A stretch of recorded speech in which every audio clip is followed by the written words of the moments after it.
So, I, 43M, have 2 children with my late wife, Kayla, Sam, 21M, and Liz, 16F. Kayla passed away when she was 37, and our kids were 15 and 10. I won't give specifics about how she passed, but she was struck by a drunk driver when she was on her way home from work. She really was the love of my life, and to say that her passing hit our family hard would be an understatement. I promised myself that if I got back into the dating game, I wouldn't date anyone for at least a couple of years for the sake of my kids. 3 years after my wife's passing, I met my now fiancé, whom we'll call Amanda, 41F.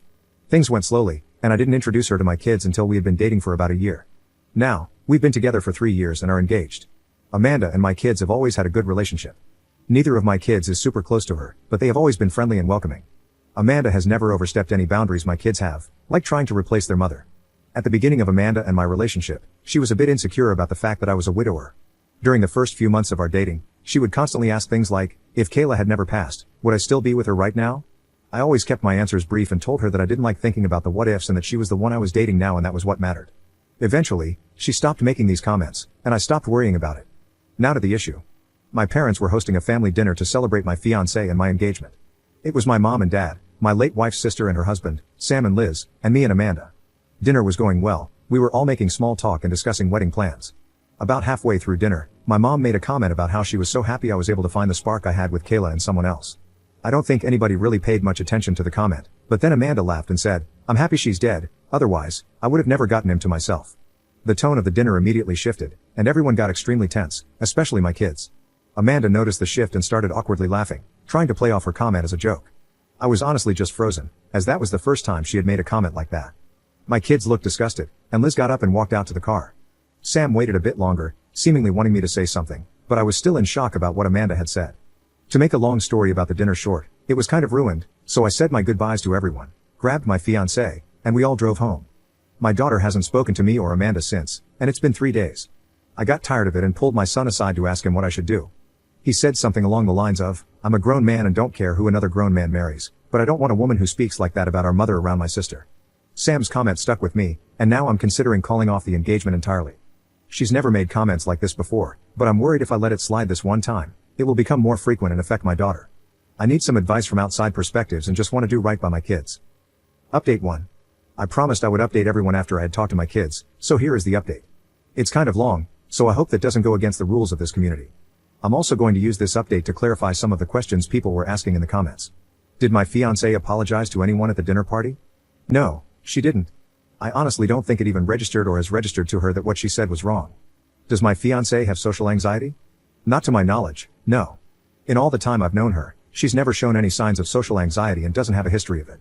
Now for the update. At around 5:30 last night, my fiancé left for work.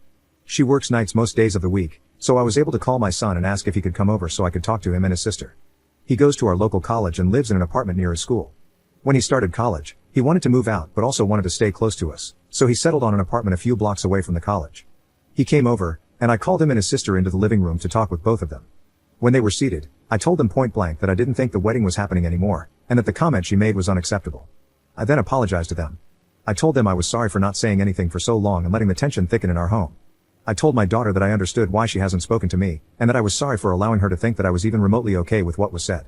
I felt pretty spineless after we had gotten back from dinner that night, so I wanted to do everything in my power to make it right with my kids during the conversation. My daughter told me that she felt disgusted at the comment Amanda made, and even more so when I didn't defend her mother. She then told me that in the past 2 years that she's known Amanda, she felt like she's been gradually trying to push her and Sam away from me. One of the examples Liz gave was when my son moved out. He moved out when he was about to start his sophomore year of college, and when he mentioned the idea of moving out, Amanda was the one who took that and ran with it. According to Liz, Amanda was the one encouraging Sam the most to move out. To be clear, I was never against Sam moving out, but I made it clear to him that he was welcome to live at home during his college years and even after until he found where he wanted to be. I asked Sam if he felt pushed out by Amanda and if that's why he moved out.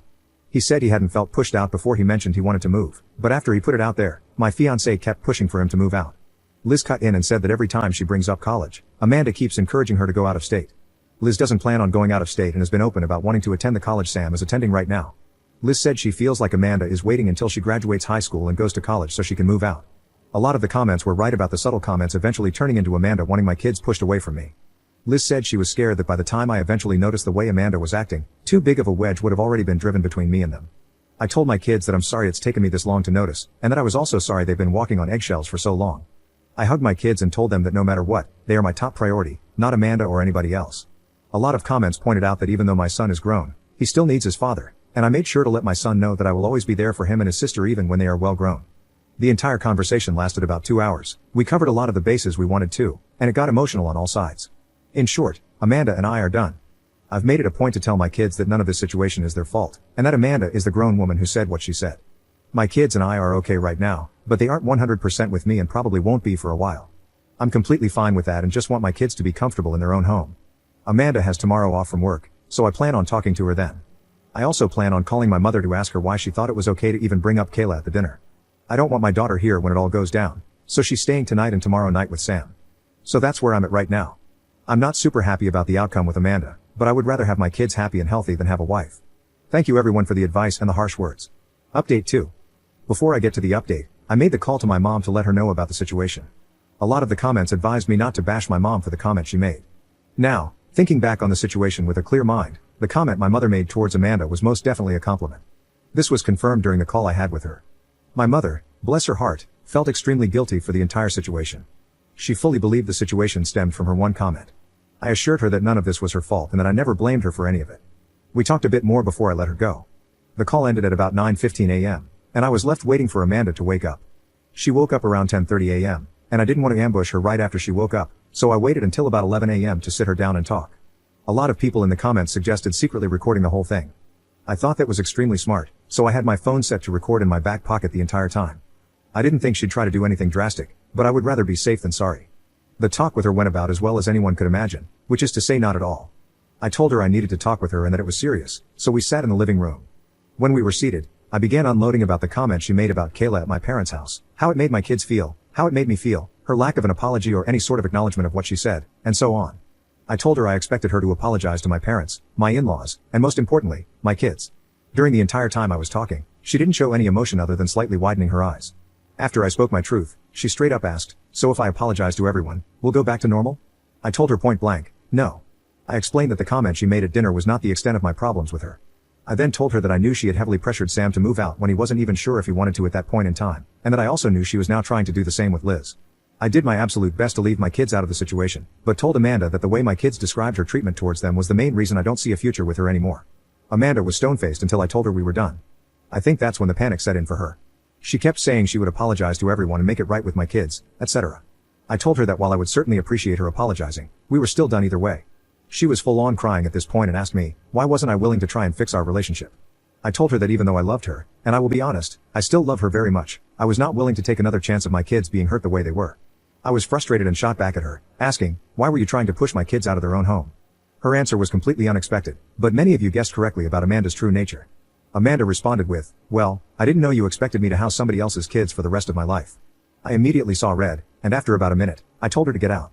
I told her that my kids can go wherever they damn well please, especially in the house that I own and pay for. She tried to retaliate, but in the end, she packed a few bags and went to stay with one of her friends. I emailed a copy of the phone recording to myself. The talk only lasted about 25 minutes, not nearly as long as the talk I had with my kids. So if anything ends up coming from the conversation, I have all I need to keep my name clear. I texted my kids to let them know that Amanda is out of the house for good and that they are welcome to come home anytime. I also let my son know that if he wants to, he is more than welcome to move back in completely. My daughter is coming back from her brother's place in the afternoon, and I still have phone calls to make to my parents and in-laws to apologize for this mess of a situation. Amanda is out of my house but keeps blowing up my phone, wanting us to try to work things out. I'll let her come by in the next few days so she can collect the rest of her stuff, but she is not welcome to live here again. I'll be honest and say that I am a bit devastated.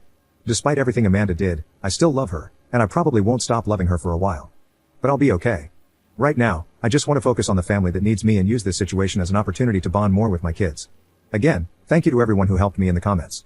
Update 3. Wow, I can't believe it's been almost a year since everything went down, and my posts still have so much traction. I want to give a huge thank you to everyone who's been engaged in my story, and an even bigger thank you to those who shared their own stories and advice when I was between a rock and a hard place. Everything that happened honestly feels like a lifetime ago, which has reminded me that I'm getting older as I'm now 44. Liz turned 17 a few months ago, and Sam is about to be 22. Life has honestly been pretty peaceful since I broke things off with Amanda. She came by, picked up her things, and gave me back the ring, which I didn't want back, but she gave it to me anyway, and we didn't talk much. It was calm, but that didn't last because a few weeks later, she started harassing my social media for another chance. I was pretty exhausted by her at that point, so I just blocked her and had my kids block her as well. A lot of commenters pointed out in my second update that I didn't love her, I loved who I thought she was, and that was spot on. This realization helped the process of moving on go much more quickly. It's been radio silence from her end since my kids and I blocked her, and since it's been almost a year, I'm pretty confident it will stay that way. This whole situation has made me realize that I'm perfectly fine and okay with being single for the rest of my life. Maybe some people will see that as sad, but I find it more of an acceptance thing. Ending things with Amanda made me realize that I didn't feel the same love with her that I felt with Kayla, and probably never will with anyone else. That's not fair to me or the person I could potentially date, and I'm content with the family I have around me. This situation has given me a whole new appreciation for my kids. They showed more maturity and understanding than I ever did at their age, and it's made me love them even more, which I didn't think was possible. Sam still has his apartment. I offered for him to move back in, but he declined as he really enjoys having his own bachelor pad, which I understand, as I was his age once too. He has a part-time job he really enjoys, which he's been working at since his second semester this year, and I think he met a girl. I'm not sure, but I know my kid, and I'm catching a vibe from him. Liz is amazing as always and is enjoying summer before her senior year. She's made honor roll every year of high school, including this year, and I'm so damn proud. Both of my kids are such hard-working and genuinely good people that it's hard not to toot my own horn when I think about it, so I'm sorry for rambling about them. Anyway, that's about it for now. Again, I appreciate all of you fine Redditors for following how my kids and I are doing, and I hope this is a satisfying update for you. I wish you all the best.